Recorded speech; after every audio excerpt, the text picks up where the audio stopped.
हम बात करेंगे स्टूडेंट्स क्रॉप की, फसल उत्पादन की हम बात करेंगे। और फसल उत्पादन में हमारा आज का जो टॉपिक है वो है स्टूडेंट्स पोटैटो,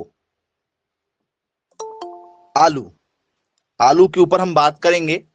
और पहला क्वेश्चन आलू का आपको बताना है वनस्पतिक नाम। जी, जितने भी पेड़ पौधे होते हैं उनके वनस्पतिक नाम होते हैं। बताइए पोटैटो का बॉटनिकल नेम क्या होगा?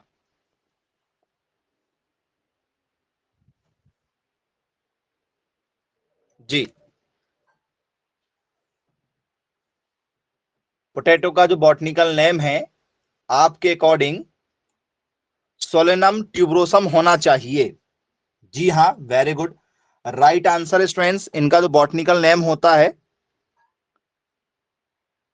सोलेनम ट्यूबरोसम होता है।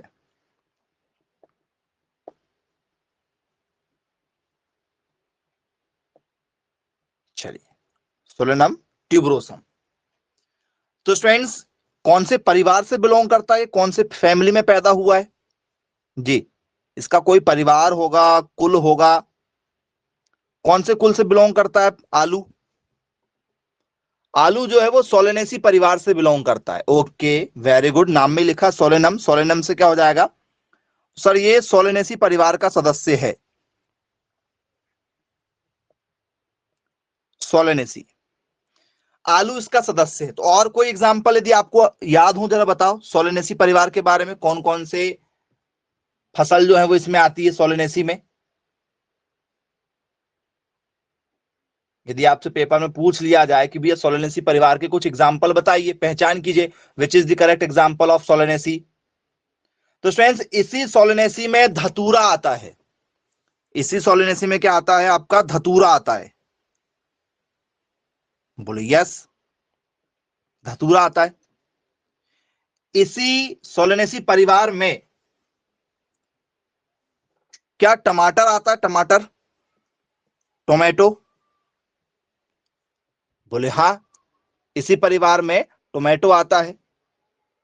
जी, क्या स्टूडेंट्स इसी परिवार में एग प्लांट भी आता है? एग प्लांट नाम सुना है क्या? एग प्लांट के बारे में किसे कहते हैं? एग प्लांट, एनीवन आता है एग प्लांट? जी, तो सर इसी को हम लोग बोलते हैं बैगन। इसी को हम लोग क्या बोलते हैं? बैगन या ब्रिंजल के नाम से जानते हैं। इसी को हम लोग बोलते हैं एग प्लांट, या ब्रिंजल लिखना चाहो तो आप ब्रिंजल लिख सकते हो। एग प्लांट के नाम से जानते हैं इसी को। ये सोलेनेसी परिवार है जिस पर हम चर्चा कर रहे हैं। उसी का सदस्य कौन है सर? उसी का सदस्य है हमारा आलू भी। बोलिए यस। क्या स्टूडेंट्स इसी में जो है तंबाकू भी आता है? क्या सोलेनेसी परिवार में तंबाकू आता है? हाँ या ना? बोले यस, बिल्कुल। सोलेनेसी परिवार का एक एग्जाम्पल क्या होगा हमारा? तंबाकू होगा, टोबैको जिसे हम लोग कहते हैं, टोबैको इसमें आएगा। जी, क्या स्टूडेंट्स इसमें पेटूनिया आएगा? पेटूनिया। अभी पेटूनिया क्या चीज होती, कुछ लोगों को यही नहीं मालूम। यदि पेटूनिया आपसे पेपर में पूछ लिया जाए तो क्या इसमें पेटूनिया आना चाहिए? सर आज तक कभी नहीं देखा इसको हमने। कुछ लोग बोलेंगे आज तक नहीं सुना सर पेटूनिया। फूल है भाई, पेटूनिया जो है वो फूल है। जी, किसी ने देखा है पेटूनिया को? नहीं देखा? चलिए, नहीं देखे बोले, सबने देखा है पेटूनिया के फूल को। दिखाएं आपको कैसे दिखाई देता है पेटूनिया? चलो आपको पेटूनिया का फूल दिखा देते हैं, पहचान करिएगा क्या आपने देखा है या नहीं देखा है। तो स्टूडेंट्स आपके घरों के आसपास में कुछ ऐसे फूल जरूर होंगे, ठीक है, देखकर बताइए, क्या आपने ऐसे फूल को देखा है आपके घरों में? रोज पूजा पाठ करते हैं आप लोग, ये व्हाइट कलर के फूल, उसमें अलग अलग फूल आते हैं, व्हाइट वाला फूल नहीं देखा? रोज पूजा पाठ करते हो?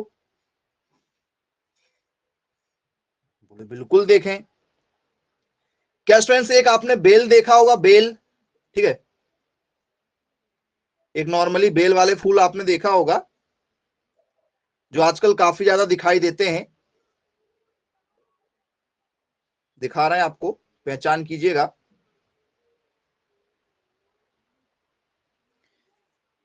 क्या ऐसे फूल देखा है आप लोगों ने? नॉर्मली जो है बेलाओं में होते हैं ऐसे फूल। बोले यस, बिल्कुल देखा है। तो ये आपके आसपास के फूल है, लेकिन आपको नाम नहीं मालूम होता। सबसे बड़ी प्रॉब्लम आपकी क्या है कि आपको फूलों के नाम नहीं पता है। ये जो फूल है इसको क्या कहा जाता है? इसको कहा जाता है पेटूनिया। और पेपर में ये क्वेश्चन कई बार पूछा जा चुका है। Which is the correct example of Solanaceae family? निम्न में से सही उदाहरण पहचान कीजिए सोलेनेसी परिवार का। तो सोलेनेसी परिवार में जो फूल आता है उसमें एक नाम है पेटूनिया का। बोले जी सर, बिल्कुल कॉन्सेप्ट समझ में आ गया। तो उसी का एक सदस्य है सोलेनेसी परिवार का आलू, जिस पर हम चर्चा कर रहे हैं, आलू के बारे में। तो यदि आपसे आलू में पूछ लिया जाए कि भैया इसकी उत्पत्ति कौन से देश में हुई है, कौन से देश में पैदा हुआ ये, सबसे पुराने साक्ष्य जो है वो कहां पर मिले, सबसे पुराना आलू का जो अवशेष है वो कहां पर मिला, कौन से देश में मिला? क्या इसकी उत्पत्ति जो है वो इंडिया से हुई है? ऑरिजिन प्लेस ऑफ पोटैटो, क्या उत्पत्ति इंडिया से हुई है, चाइना से हुई है, या स्टूडेंट्स अमेरिका से हुई है, या इसकी उत्पत्ति जो है वो ऑल ऑफ दीज, इन सभी जगह से हुई है? क्या लगाना चाहेंगे आप आंसर? इसकी उत्पत्ति इंडिया से हुई है? जी नहीं बच्चों, इसकी उत्पत्ति इंडिया से नहीं हुई है, इसकी उत्पत्ति हुई है अमेरिका से। कहां से? अमेरिका से। और अमेरिका में भी कौन सा हिस्सा? अमेरिका का साउथ अमेरिका वाला हिस्सा, नीचे वाला हिस्सा, दक्षिण अमेरिका वाला हिस्सा। कौन सा हिस्सा? दक्षिण अमेरिका। जैसे इंडिया में अलग अलग राज्य हैं और उन सभी राज्यों को जोड़ दिया जाए तो इंडिया बनता है, सभी राज्यों को मिलाने के बाद में इंडिया बनता है। बोले यस, बिल्कुल। जैसे यदि आपसे मैं पूछूं कि भाई इंडिया बताओ कहां है, तो कहीं लिखा है इंडिया कि ये इंडिया है? नहीं लिखा है।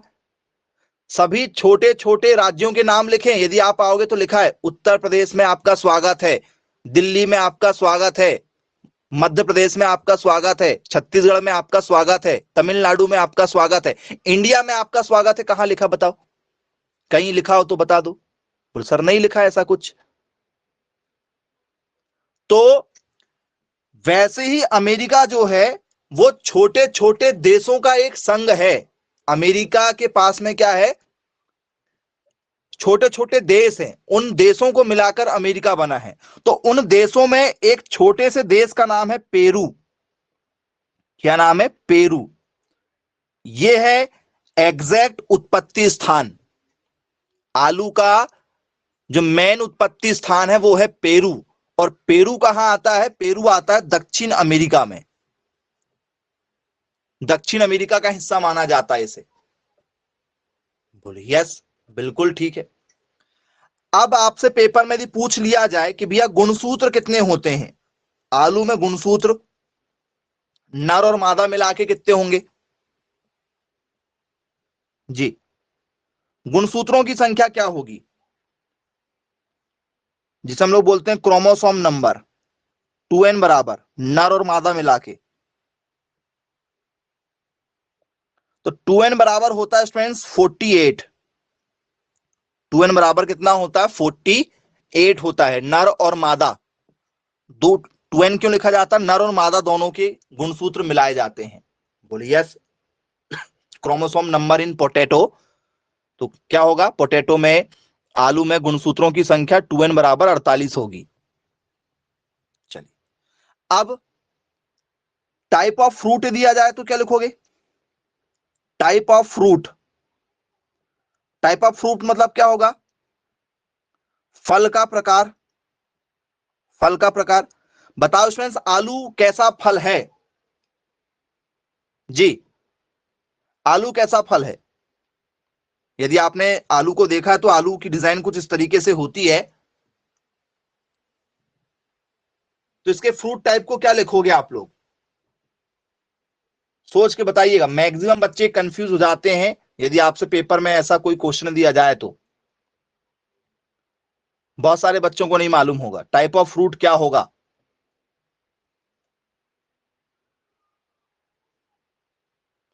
सिलिकुआ होगा। अरे वाह, वेरी गुड, सिलिकुआ के साथ जाना चाह रहे हैं। तो फ्रेंड्स, सिलिकुआ जो होता है वो ऐसे होता है, ऐसे। यदि कोई फ्रूट यदि ऐसे है, लंबा सा है, तो उसे हम लोग सिलिकुआ में काउंट करेंगे। कैसा होगा भाई बताओ? मैसेज कर दो आप, यदि आपसे पेपर में यदि पूछ लिया जाए तो। पॉड होगा, पॉड। ओके चलो। कुछ लोग कह रहे हैं कि सर सिलिकुआ होगा, कुछ लोग कह रहे हैं पॉड होगा। पॉड मतलब होता फली। क्या आलू में फली निकलती है? आलू के अंदर से बोले ये देखो, ये एक छोटा सा आलू, एक फली, फिर ये दूसरी वाली फली, फिर तीसरी फली, फिर चौथी फली, फिर पांचवी, ऐसी छठी, ऐसी फली होती है क्या? जी, क्या होगा? तो आप जवाब देना चाह रहे हैं कि सर ये फ्रूट टाइप होगा किसका? बेरी का होना चाहिए। वेरी गुड, बहुत बढ़िया, वेरी गुड। तो फ्रेंड्स, इसका फ्रूट टाइप कैसा होगा? इसका फ्रूट टाइप होगा बेरी के जैसे। किसके जैसे? बेरी। अब ये बेरी क्या चीज होती है भाई? बेरी कैसे होता है? वेरी फ्रूट टाइप यदि आपसे पेपर में यदि पूछ लिया जाए कि भैया इसकी डिजाइन कैसी हमें देखने के लिए मिलेगी, तो स्टूडेंट्स, बेरी उसे कहते हैं, ठीक है, जिसमें क्या हो? तो सर जिसमें गूदा वाला भाग हो। जिसमें कैसा भाग हो? सर गूदा वाला भाग हो। तो क्या आलू के अंदर पूरा का पूरा गूदा ही होता है, हाँ या ना? बताइए। यदि आपने आलू खाया है तो क्या इसके अंदर का संपूर्ण भाग गूदानुमा होता है? बोले हाँ, बिल्कुल। अंदर का पूरा भाग कैसे होता है? सर अंदर कुछ भी नहीं होता, इसमें पूरा भाग गूदे के रूप में होता है। जी। तो एक और आपसे पेपर में यदि पूछ लिया जाए, क्या टमाटर भी बेरी ही होगा? टमाटर, टमाटर में भी गूदा होता है, बैंगन में भी गूदा होता है अंदर से, टमाटर में भी पूरा गूदा होता है। छोटे छोटे नॉर्मल बीज होते हैं, बाकी तो पूरा खाने वाला भाग होता है। बोले हाँ। तो स्टूडेंट्स, इन्हें बेरी कहा जाता है।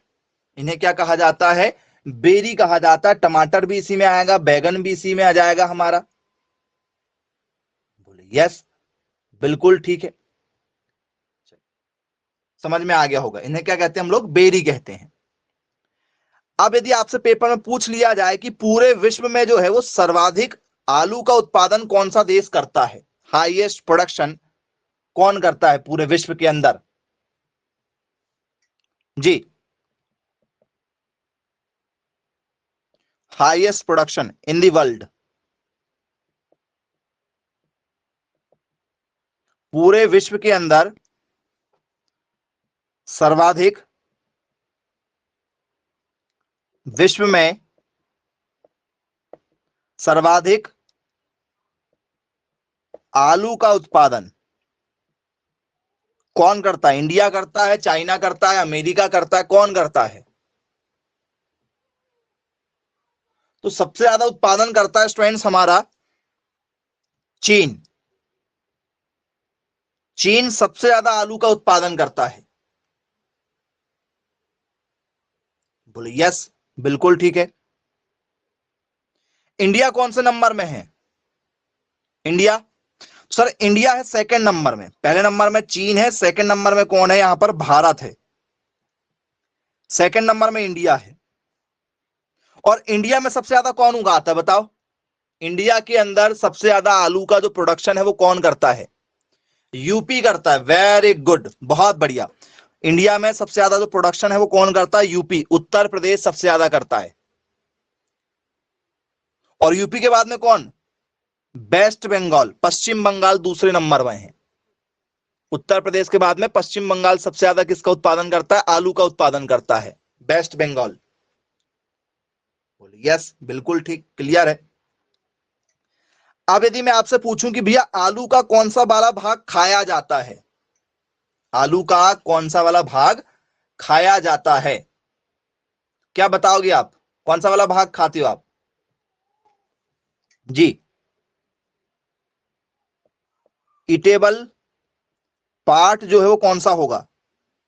या एडिबल पार्ट भी बोलते हैं उसको, ठीक है। ईटेबल पार्ट बोलेंगे या तो एडिबल पार्ट बोलेंगे, तो कौन सा वाला भाग खाया जाता है जरा बताइए जी।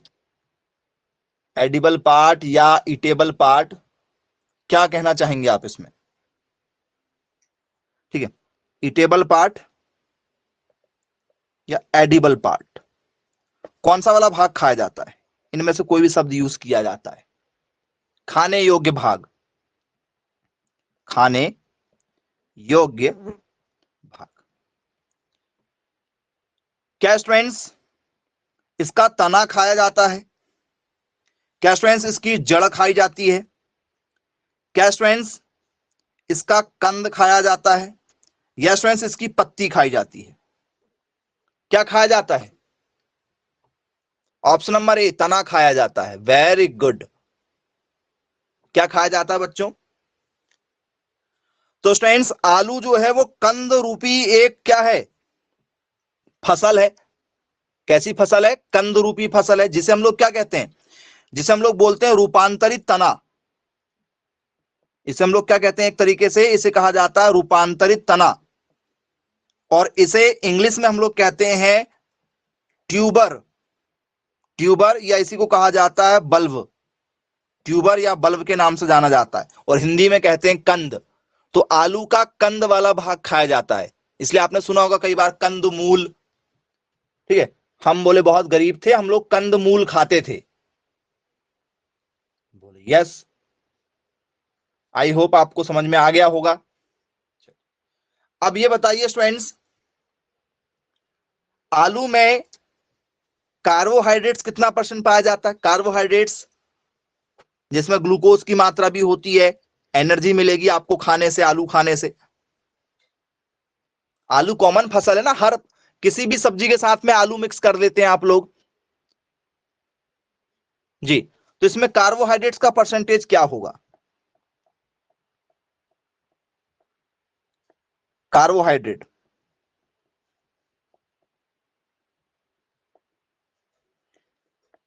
कार्बोहाइड्रेट्स पाया जाता है बच्चों इसमें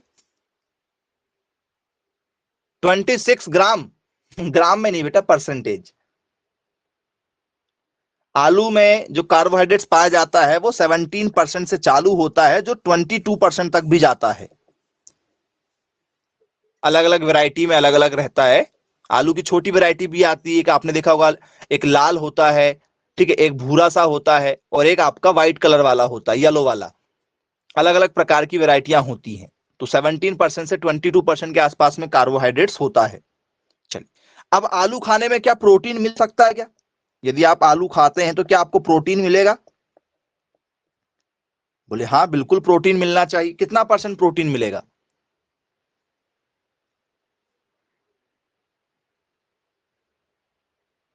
जी, प्रोटीन कितना मिलना चाहिए आपको? लगभग लगभग 2% के आसपास में, सिर्फ 2% के आसपास। क्या आप इसे खाएंगे तो आप मोटे हो सकते हैं क्या? क्या आप इसे खाएंगे तो क्या आप बसा मिल सकता है? इसको इसको खाने से आप मोटे हो सकते हैं, फैट मिल सकता है इसमें? बोले हाँ, बिल्कुल मिल सकता है। 11.8, जिसे आप राउंड फिगर 12 भी लिख सकते हैं, इतना इसमें क्या पाया जाता है? बसा की मात्रा पाई जाती है। बसा की मात्रा कितनी पाई जाती है? 11.8% पाई जाती है। बोले यस, बिल्कुल ठीक, क्लियर है, बन जाएगा। तो इसको खाने से मोटापा बढ़ सकता है, आलू यदि आप बार बार खा रहे हैं तो मोटापा बढ़ेगा। अब ये बताइए स्टूडेंट्स, पेपर में एक क्वेश्चन बहुत बढ़िया कई बार पूछा जा चुका है हमसे, ठीक है, क्वेश्चन बहुत बढ़िया दे रहे हैं आपको। Optimum temperature, optimum temperature for tuber growth. जी, कंद की, ठीक है, क्या होना, ग्रोथ होना, मतलब कंद की वृद्धि के लिए, ठीक है, आवश्यक तापमान क्या होना चाहिए, मतलब जिस समय आप आलू लगाएं उस समय टेम्परेचर क्या होना चाहिए, कंद की वृद्धि के लिए आवश्यक तापमान होना चाहिए। जब भी आप आलू लगाते हैं तो स्टूडेंट्स आपने देखा होगा गर्मी में आलू नहीं लगा सकते, नॉर्मल किसान जो वो आलू नहीं आप पॉली हाउस का यूज कर सकते हो, ग्रीन हाउस का यूज कर सकते हो, लेकिन आप नॉर्मल जो आपका खेत है खुले में आप लोग आलू नहीं लगा सकते। जी, बारिश में आप आलू नहीं लगा सकते। तो फिर टेम्परेचर क्या रखना पड़ेगा आप लोगों को, क्या टेम्परेचर 10 डिग्री होना चाहिए, ठंड में लगता है ये बहुत ज्यादा ठंड में, ठीक है, जब काफी ज्यादा क्या होने लगे, बर्फबारी टाइप की होने लगे उस समय होता है, या नॉर्मल ठंड में होता है, या गर्मी के समय में होगा, या बहुत ज्यादा गर्मी के समय में होगा, किस टेम्परेचर के साथ जाएंगे आप चारों में से। तो सर ये नॉर्मल टेम्परेचर में होता है, जब क्या हो, मीडियम ठंड हो उस समय होता है, ये ठंड के मौसम में होता है। गेहूं के साथ लगाया जाता है रबी की फसल, कब लगाया जाता है ये, स्पेशली रबी के मौसम में लगाया जाता है। स्पेशली लगाने को तो आप वर्ष भर लगा सकते हो पॉली हाउस में, ग्रीन हाउस में, लेकिन स्पेशली जो किसान लगाते हैं वो कब लगाते हैं, रबी की फसल के साथ लगाते हैं। बोले यस, बिल्कुल ठीक है। अब स्टूडेंट्स आपसे यदि पेपर में पूछ लिया जाए कि जो आलू होता है, ठीक है, तो स्टूडेंट्स आलू में फूल निकलते हैं क्या, आलू में फूल, किस किसने देखा है आलू में फूल निकलते, बोल सर हमने नहीं देखा आलू में फूल निकलते हुए। देखा है, देखा है, वेरी गुड, बहुत बढ़िया बेटा, जिनने देखा है अच्छी बात है। तो स्टूडेंट्स ये बताइए आलू में जो फूल निकलता है उसे हम लोग क्या कहते हैं, जिसे हम लोग बोलते हैं इन्फ्लोरोसेंस, पुष्पक्रम। आलू में यदि कोई पुष्प निकला है तो उसका पुष्पक्रम कैसा होगा।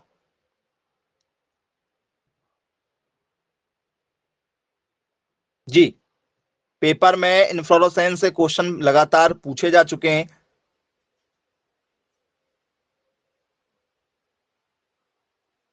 एनीवन,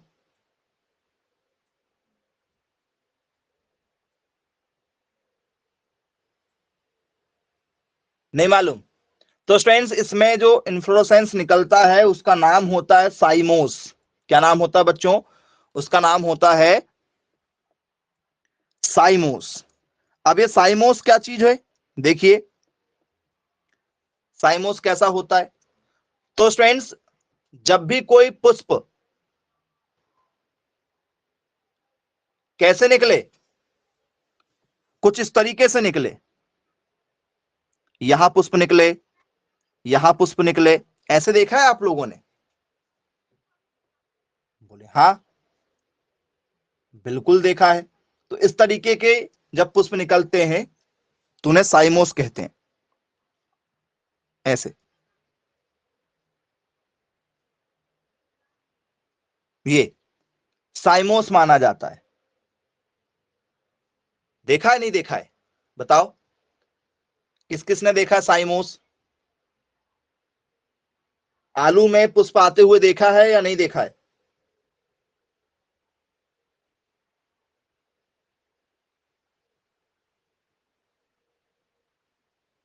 चलिए देखा है, दिखा देते हैं आपको कि जब आलू में पुष्प आते हैं तो कैसे पुष्प लगते हैं आलू में, क्या इस तरीके से लगते हैं या नहीं लगते हैं, आपको पहचान करना है।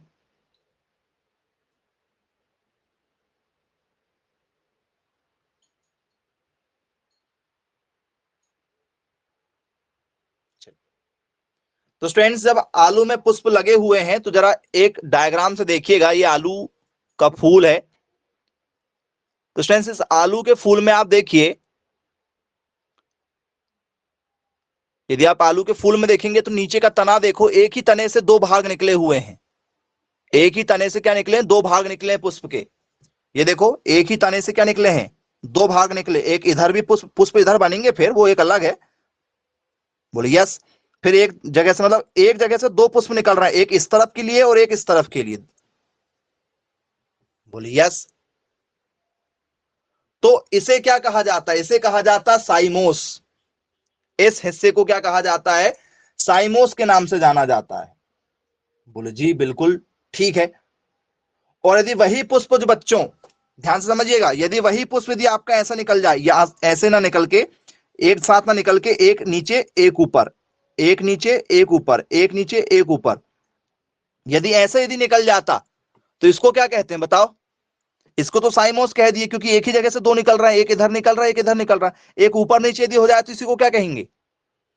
ऐसे वाले पुष्पों को कहते हैं रेसिम। क्या कहते हैं ऐसे वालों को? रेसिम के नाम से जानते हैं। याद रखिएगा, पेपर में ये सभी क्वेश्चन हमसे पूछे जा चुके हैं कई बार। चलिए, तो अभी हमारा क्या है? ये आलू का क्या होगा? साइमोस होगा। चलिए ठीक, क्लियर है। अब ये बताइए बच्चों, आलू में कोई जहरीला तत्व पाया जाता है क्या? कई बार आपने देखा होगा, आलू जब मार्केट में आप जाओ, ठीक है, तो आपके घर में जरूर डांटते होंगे आप लोगों को कि आलू खरीद के लाए हो और इसमें जो हरा हरा सा पन है, आलू में कहीं से देखा होगा आपने, हरा हरा पन होता है, देखा क्या? बीच बीच में कहीं हरा हरा सा डॉट लगा हुआ होता है, धब्बा बना हुआ होता है, देखें क्या आलू में? बोले हाँ देखा तो है, लेकिन पता नहीं है ना। हम एग्रीकल्चर के बच्चे, लेकिन हमें कोई लेना देना होता नहीं है, सीखना हम चाहते नहीं है, इसलिए हम जिज्ञासा रखते ही नहीं है कि ये हरा हुआ तो क्यों हुआ। हम सीखना कहाँ चाहते हैं? हमारे आसपास बहुत सारी चीजें होती हैं, लेकिन हम लोग ऑब्जर्व नहीं करते। यदि हम ऑब्जर्व करेंगे, चीजों को सोचेंगे, तो हमसे बनेगा। तो इसमें आपसे पूछा जाता है कि भैया बताइए, इसमें कौन सा पदार्थ होता है जो जहरीला होता है? आलू में पाया जाने वाला जहरीला तत्व क्या नाम है उसका?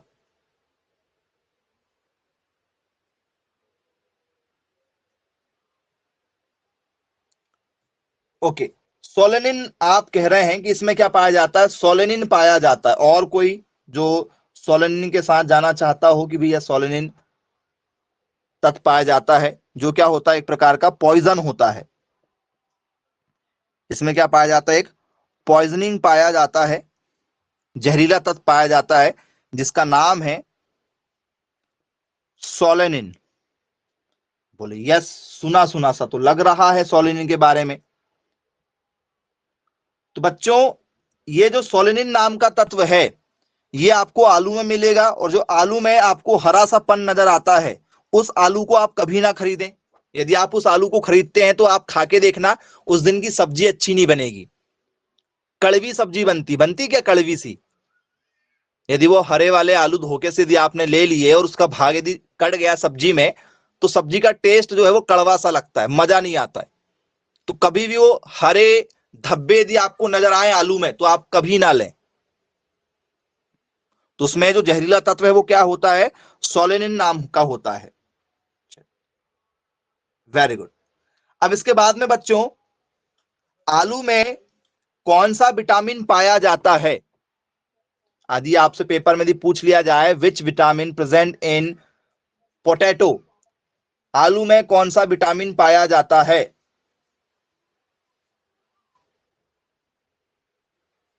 विटामिन सी पाया जाता है। ओके, चलिए चलिए, क्वेश्चन दे रहे हैं आप लोगों को, पहचान करना है। एक क्वेश्चन और बना के दे रहे हैं जो पेपर में आ चुका है। Potato is a rich source of, आलू में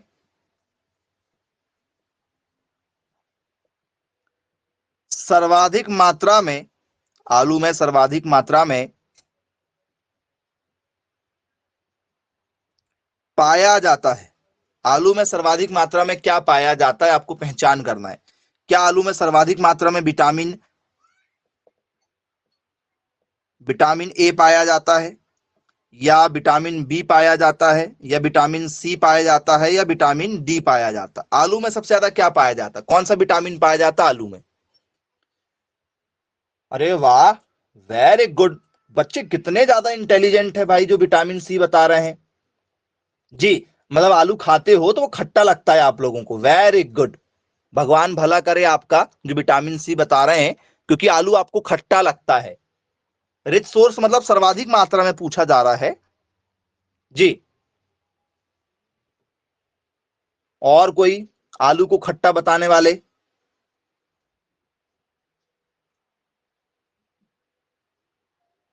ऑप्शन नंबर ए के साथ जाएंगे।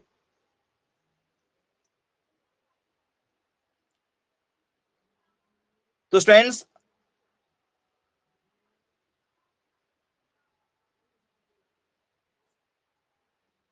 इसका करेक्ट आंसर होगा हमारा ऑप्शन नंबर बी।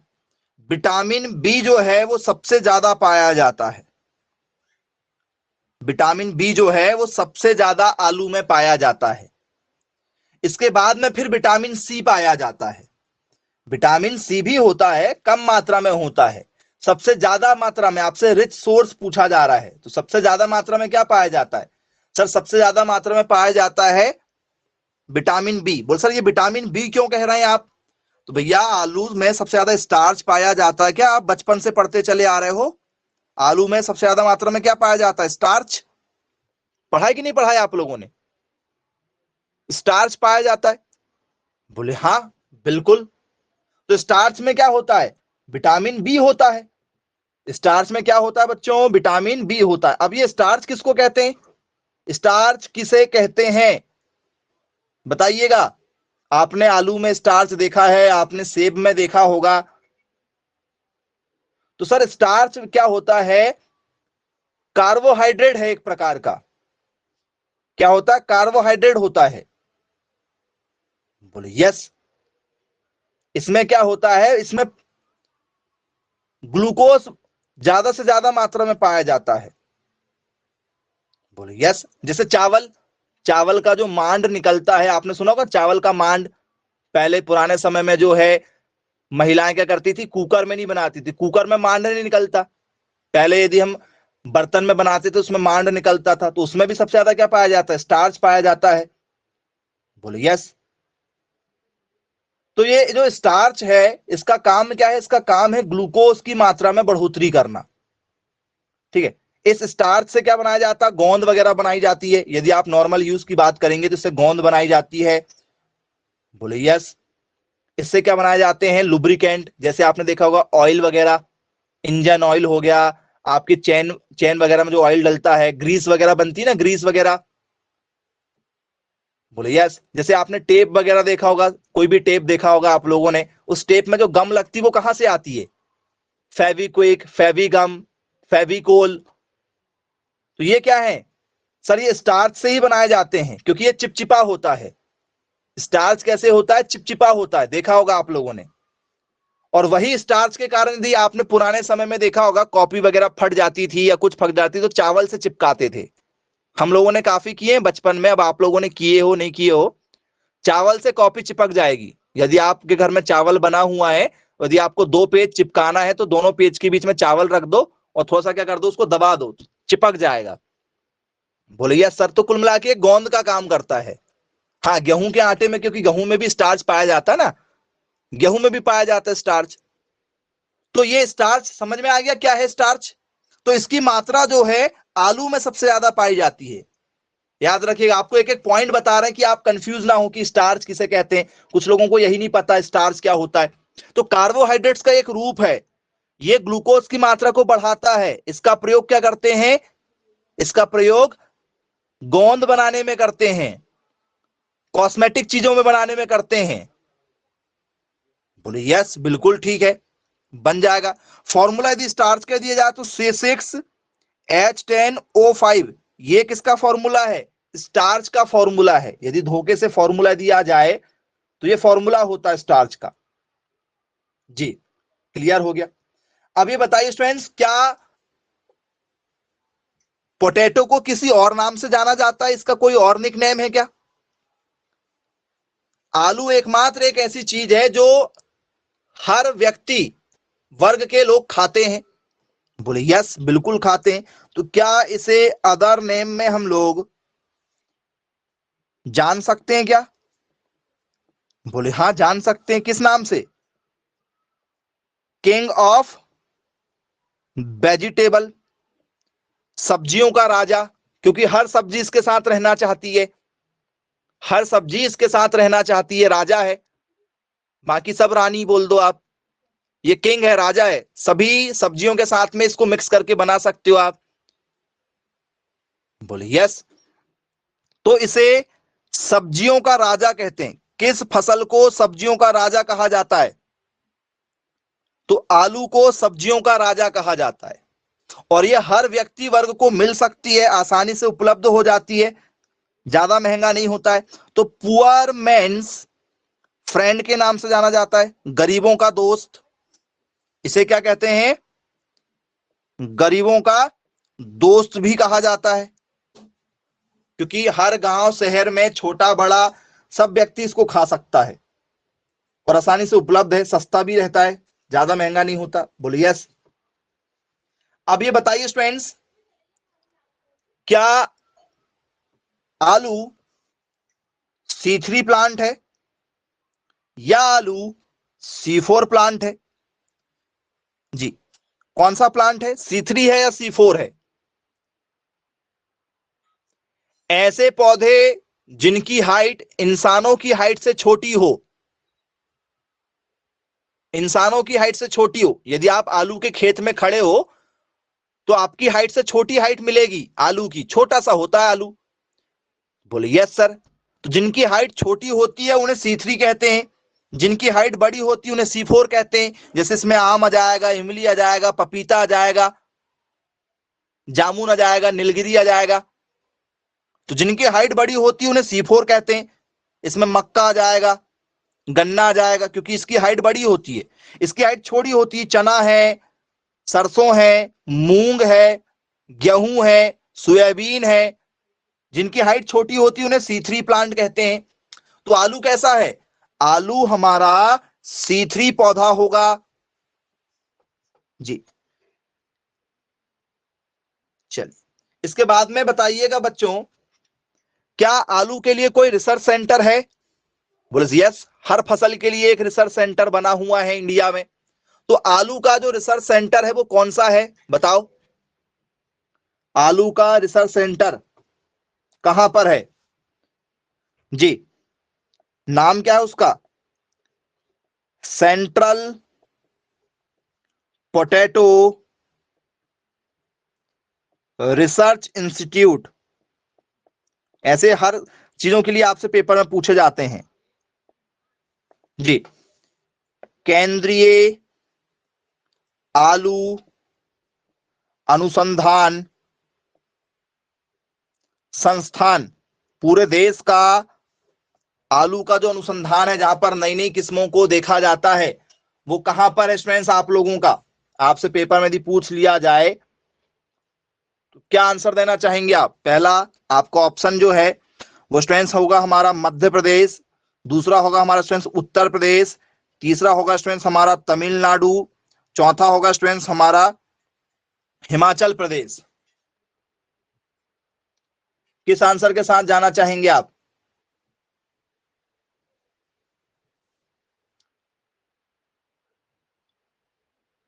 जी, तो स्टूडेंट्स आप लोग जाना चाह रहे हैं ऑप्शन नंबर डी के साथ में जाना चाह रहे हैं।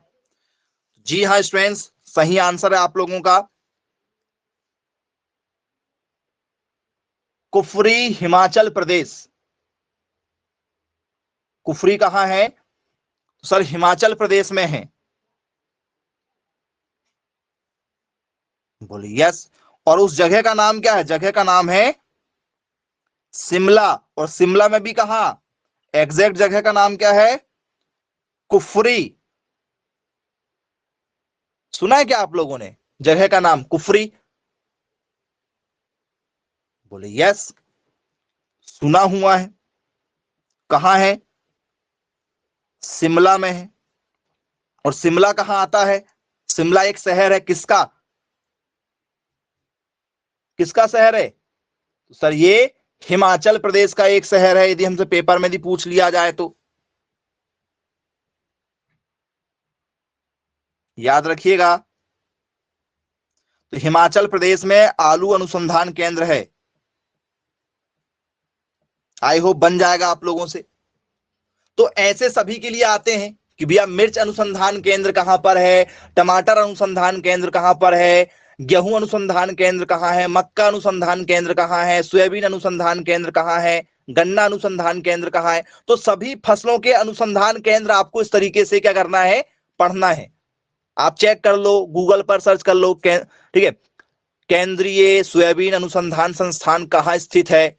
सेंट्रल पोटैटो या central tomato, central chilli, central sugar cane research institute in India. तो इस तरीके से आप लोगों को ये पढ़ना है, क्योंकि यहां से एक क्वेश्चन हर साल आता है केंद्रीय अनुसंधान से, वो हम बताएंगे आपको, सभी फसलों के लिए पढ़ाएंगे।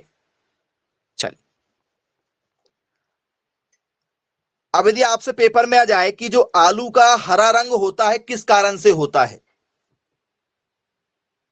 आलू का हरा रंग किस कारण से होता है?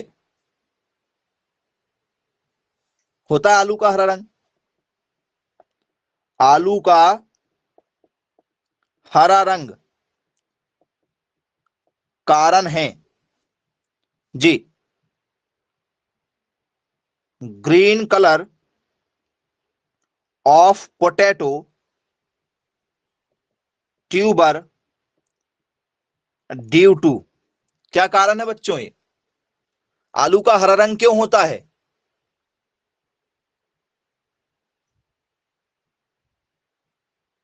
बताइए।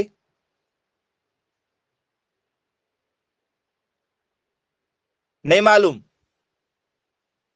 अभी आपको पढ़ाएं क्या आलू का हरा रंग? वेरी गुड, भगवान आपका भला करे बेटा। चलिए, आपको थोड़ी देर पहले ही समझाएं, कुछ बता रहे हैं क्लोरोफिल। अरे आपको हमने क्या कहे थे अभी थोड़ी देर पहले कि आलू को यदि हरापन आपको नजर आ जाए मार्केट से नहीं खरीदना। क्यों? क्योंकि उसमें क्या होता है, एक जहरीला तत्व होता है। और वो जहरीला तत्व क्या है? सोलेनिन है। विटामिन अलग अलग बताने लगे बच्चे, कुछ क्लोरोफिल बताने लगे। भैया ध्यान से आपको याद रखना है, चीजें अलग अलग तरीके से आ जाती है। आलू में पाया जाने वाला जहरीला तत्व, आंसर सोलिनिन है। आलू का हरा रंग, उसका कारण भी सोलिनिन है, क्योंकि जब सोलिनिन पाया जाता है तो हरा रंग ही तो देता है। आपको हमने क्या लिखवाया था अभी कि यदि मार्केट में हरा रंग वाला यदि आप आलू ले लेते हैं तो उसका टेस्ट आपको खराब लगेगा, सब्जी खराब बनेगी, क्योंकि उसमें जहरीला तत्व पाया जाता है सोलिनिन नाम का। बता दिए हैं, उसके बाद भी यदि आप आंसर गलत दे रहे हैं, क्लोरोफिल लगा के आ रहे हैं, इसका मतलब है कि आप समझना नहीं चाहते चीजों को, और ऐसे में दिक्कत हो जाएगी। अब ये वाला क्वेश्चन यदि मैं आपको ना पढ़ाऊं और आप पेपर में चले जाएं तो आप तो ये बोलेंगे कि सर आपने पढ़ाया नहीं, जबकि हमने पढ़ा दिए हैं कि हरा रंग जो है वो किसके कारण से होता है, सोलिनिन के कारण से होता है। तो आपको एक एक शब्द सुनना है बहुत अच्छे से। जितने भी शब्द हम बोलते हैं उसका कोई ना कोई मतलब है, तो आपको उसको समझना है, उसके बारे में सोचना है। आपको जो भी शब्द बता रहे हैं वो वैसे ही नहीं बता रहे हैं, उसके ऊपर कुछ ना कुछ बात है, उसका कुछ ना कुछ क्वेश्चन बन रहा है। चलिए, और ये जो हरा रंग निकल कर आया है वो जहरीला तत्व बन गया। क्यों बन गया? तो स्टूडेंट्स आपने देखा होगा जब भी आलू निकलता है तो आलू जो है वो नीचे निकलता है जमीन के अंदर। देखा है, आलू जमीन के अंदर होता है। अब कई बार क्या होता है कि किसान मिट्टी कम चढ़ाता है। आपने देखा है किसान आलू में मिट्टी चढ़ाता है, चढ़ाते देखा है मिट्टी चढ़ाते हुए। आलू लगा दिया किसान ने, उसके बाद में फिर क्या होता है, जब आलू का पौधा बड़ा हो जाता है तो उसमें मिट्टी चढ़ाते हैं। मिट्टी क्यों चढ़ाई जाती है? सर मिट्टी इसलिए चढ़ाई जाती है कि ये जो कंद है ये दिखाई ना दे, तो ऊपर से इस पौधे में क्या कर देते हैं, मिट्टी डाल देते हैं। धोखे से यदि आलू का जो कंद है वो यदि धोखे से ऊपर आ गया, यदि ये कंद जो है वो नीचे भी गया, कुछ नीचे चले गया, कुछ धोखे से यदि कुछ ऊपर की ओर आ गया, हल्के फुल्के, ज्यादा नहीं, हल्का हल्का यदि ऊपर यदि नजर आ गया, तो सूर्य की किरणें पड़ने से उसमें ये हरा रंग आ जाता है, केमिकल रिएक्शन हो जाती है, एक केमिकल रिएक्शन हो जाती है, वो हरा हो जाता है सूर्य की उपस्थिति के कारण से। किसके कारण से? Occur due to sunlight. जी, किसके कारण से? सूर्य के प्रकाश के कारण से। सूर्य के प्रकाश से क्या होगा? उसमें हरापन आ जाएगा, और हरा रंग जो है वो एक जहरीला तत्व है सोलेनिन नाम का। याद रखिएगा, ये भी आपसे पेपर में पूछा जा चुका है। अब ये बताइए स्टूडेंट्स, क्या ये जो फसल है हमारी, ठीक है, इसमें कोई गंध आती है क्या? जैसे आप प्याज के किसी एरिया में खड़े हैं तो आप दूर से पहचान लेंगे कि ये प्याज की गंध है। कहीं पर यदि लहसुन वगैरह यदि कोई छील रहा आपके घर में, मम्मी वगैरह लहसुन या प्याज का यूज कर रहे हैं, तो आप पहचान लेते हैं क्या? बोले हाँ, पहचान तो लेते हैं। तो वही क्वेश्चन आपसे पूछा जा रहा है कि यदि आप आलू के खेत के आसपास में कहीं हैं तो क्या आप पहचान कर सकते हैं? बहुत तेज नहीं, बहुत कम गंध आती है। जैसे प्याज के खेत में हैं आप, या आप पत्ता गोभी के खेत में हैं, तो पहचान हो जाती है क्या थोड़ी बहुत? बोले सर, आलू के खेत में से भी क्या आती है? एक प्रकार की गंध आती है, फ्रेग्रेंस आती है। कौन सी गंध है आलू के खेत में जो आती है? उस गंध का नाम बताइए। आलू के खेत से जो गंध आती है, ठीक है, जो फ्रेग्रेंस आती है, वो कौन सी फ्रेग्रेंस है? नहीं मालूम कौन सी फ्रेग्रेंस आती है?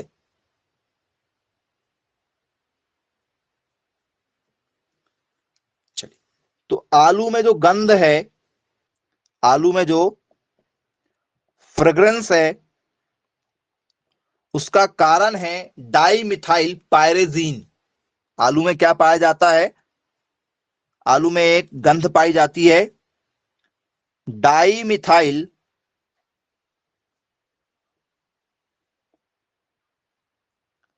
पायरेजीन। आई होप बन जाना चाहिए अब।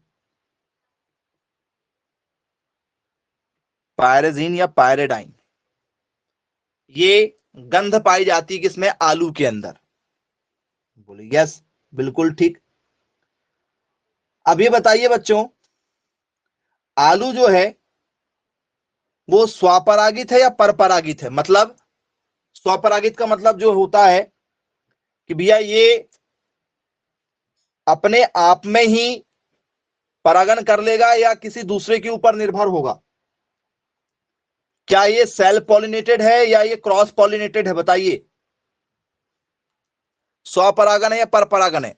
स्वपरागन का मतलब होता है कि भैया एक पुष्प यहां है आप लोगों का, एक कोई पुष्प है, ठीक है, यहां पर भी कोई एक पुष्प लगा हुआ है, ये आलू है मान के चलो, तो इस पुष्प के जो नर भाग हैं इसके मादा भाग में आ जाएंगे, इसके नर पुष्प जो है वो किस में जाएंगे? मादा भाग में जाएंगे, और ये गर्भ धारण कर लेगा और नए क्या बना देगा? बीज बना देगा, फल लग जाएंगे, मतलब इसमें फल लग जाएंगे फिर बाद में, ठीक है। या तो क्या होगा, एक नर है, इसमें केवल नर है, और फिर कहीं दूसरे खेत में क्या आएगा? कोई मादा होगा, तो यहां से बीज निकलकर दूसरे में जाएंगे।